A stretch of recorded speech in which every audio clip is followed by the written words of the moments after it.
La Défense Grande Arche. Cette station, terminale de la ligne 1, juxtapose deux monuments qui symbolisent les époques fort opposées. La première est une statue, la Défense de Paris en 1871.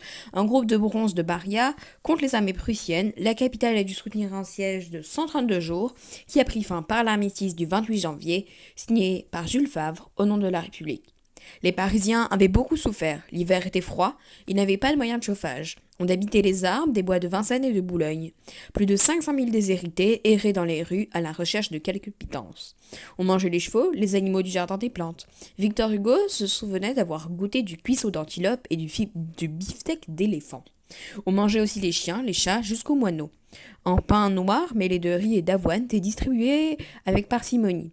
La population ne comprenait pas pourquoi le général Trochu ne tentait pas de rompre l'encerclement, de se porter vers les armées de la Loire qu'avait levé Gambetta.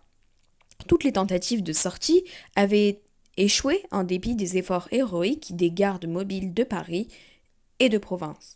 Pour symboliser les efforts des défenseurs et le courage de la population, on avait imaginé de placer à l'ouest de Paris, où s'étaient déroulés de furieux combats, le monument de la résistance.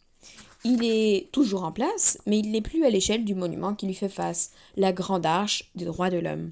Ce dernier fut inauguré en 1989 pour le bicentenaire de la Révolution française. Cet irréprochable parallélépipède est chargé dans tout autre symbole, la résistance de tous les citoyens du monde aux forces d'oppression, la volonté de paix des peuples.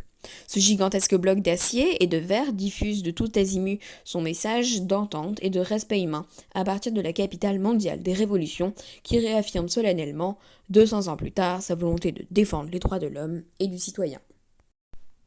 Abonnez-vous pour plus d'anecdotes sur les transports du monde entier et sur les histoires du métro parisien.